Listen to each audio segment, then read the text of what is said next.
dito naman kami sa pagtataniman ng ating mga balinghoy.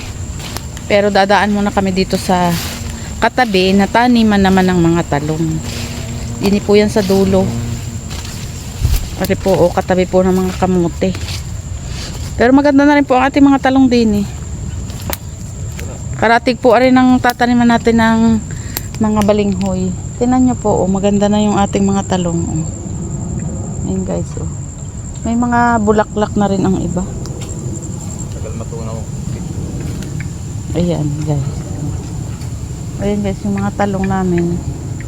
Ito yung tinaniman dati ng balinghoy. Tapos nilagyan natin ng luya. Hindi masyadong okay ang luya. Siguro ay hindi hiyang dyan. Kaya tinaniman po namin ng talong. Ayan po ang talong ngayon. Mayroong bubulaklak na. At ngayon, din naman po sa bandang ere. Din po kami naglinis ni daddy ng tataniman ng mga balinghoy. Para po sa susunod meron tayong makukuhang balinghoy. Pasok kami dito sa pagtataniman ng balinghoy. Ayan. Di yung sa iyo na lang gagamitin ito. Kalabatan lang naman. Ayan guys. Medyo nagtagal kaming hindi makapagtanim ng balinghoy. Ayan, at kung hindi linisan na po ulit yan, lilinisan ko po ulit yan. Pero din po sa taas ay maraming talong. Meron po kaming mga talong din na itanim na 2 hilera. Kasi po ay kulang na yung marami pang pananim. Ginawa po ni daddy dito niya itinanim. Ayan Maganda na rin. Maganda na rin po, 1 hilera 2. Ayun po hanggang doon. Tapos pang isa. Ito po yung mga huling tanim. Sayang naman po kung hindi namin itatanim kasi meron pa po kaming pananim na talong. At ngayon po ay maglilinis ako din habang si daddy ay naghuhukay ng pagtataniman ng ating balinghoy at aking hahalabasan. Kaunti lang po tabas kasi maliliit naman po. Maliliit yung damo. Ayan, maglilinis tayo dyan sa mga green na yan.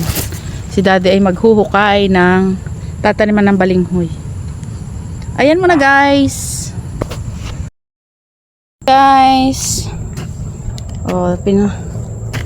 Hinuhukayan na ni daddy ng tataniman ng ating mga balinghoy or kamoteng kahoy. Ayan guys. Sa pagitan ng talong, tataniman pa rin natin ng balinghoy. Kasi yan naman pong talong. Pagdating ng tag-araw, wala na yan. Ayan guys. Papunta doon. Ayun, hanggang doon. Ang ating tataniman ng talong na sasalitan din naman natin ng tanim na balinghoy. Ayan guys. Tapos ayan nilinis ko lang ng konti, hinalibas lang may tira-tira pang mga maliliit na damo. Ayan guys. Yan ilalagyan na ni daddy din ng hukay bago mamaya kami magtatanim. Ayan guys. Ayan. Tapos ito na yung kabilang side. Ayun, si daddy ay naghuhukay pa. Ayan guys, dyan. Papunta dyan. Ito yung mga nilinis ko, Hindi pa masyado siyang linis na linis. May mga damo pang kaunti, Tapos dyan ko dinala. Ayan, Kanina siguro na may nakita nyo, medyo green. Ayan. Ito, baka ito ililinisan pa rin namin para lalagyan pa rin ng tanim. Ayan guys, Tapos dito, Ayan. Ayan na yung dinala ko dyan sa baba. Ito guys, Hindi na buhay yung tinanim dito ni daddy na kamatis. Ayan guys, wala. Kasi nilagyan niya din ito ng mga kamatis. Ito nabuhay naman dito, Ayan, Ayan. Nabuhay yung kamatis dyan na tinanim ni daddy. Ito dito. Ayan. Sana'y makatuloy yan at bumunga kahit na ba ilan lang. Ayan Para hindi na tayo bibili. Kasi ngayon panahon ito medyo mahal ang kamatis. Ayan guys Ayan. Naghuhukay pa si daddy. Tapos mamaya tataniman naman ng balinghoy. Ayan na yung mga nahukayan ni daddy Marami na hanggang dun sa baba. Tapos itong itaas pa 2 hilera ito. Simula dito sa dulo hanggang doon sa kabilang dulo. Ayan, may hukay na yan. Yung iba hukayan pa ni daddy yan. Oh. Malawak pa yung hukayan. Para marami tayong may natanim na kamoting kahoy or balinghoy. Ayan.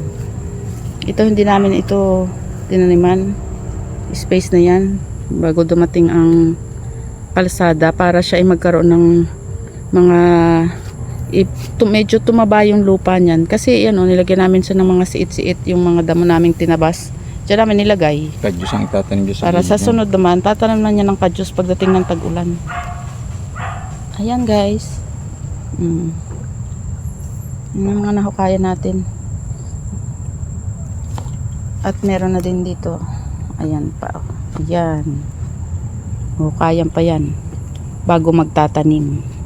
Huhukayan muna lahat bago siya tataniman. Kasi madali lang naman ang pagtanim. Pagkalagay dyan, tabon-tabon lang sa mga hukay. Ayan muna guys, ang ating pagtatanim ng ating balinghoy. Tapos naming malinisan at malagyan ng hukay ang ating tataniman ng balinghoy. Ayan na guys, oh. Ayan ang ating tataniman ng balinghoy. Ayan. Kami naman ay mangunguha ng pananim.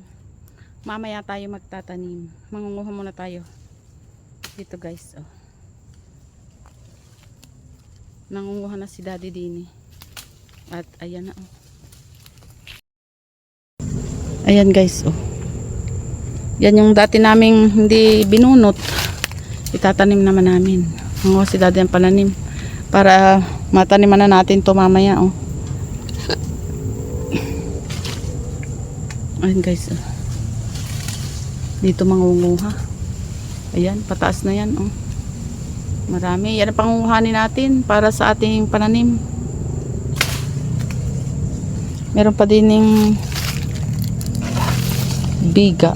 Ayan, oh. Biga. Ito guys, oh. Napakalapad. Ito po ay maliit pa. Pag po ito'y lumapad, pwede na pong payong. Malaki pa yan sa payong. Pag yan po'y nalapad. Ayan guys, oh. Maganda po ngayon ang panahon, oh. Malamig po. Makulimlim din sa bukid. Hindi po nagpapakita si haring araw. Kaya po, ayan. Medyo malamig po. Nangunguha si daddy ng pananim para tayo ay makapagtanim mamaya. Ayan guys, oh. Ito yung mga pananim.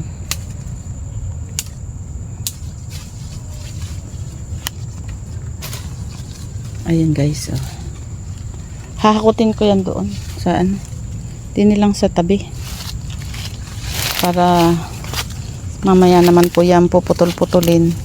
Ilalagay sa ating mga hinukay. Susulipunin ng Ayan. akasya. Ito guys, oh. Ayan. Hahakutin natin, oh. Ayan. Atin mo nang ibubunton dito. Tapos, patayo. Tapos mamaya ito ay puputol-putulin.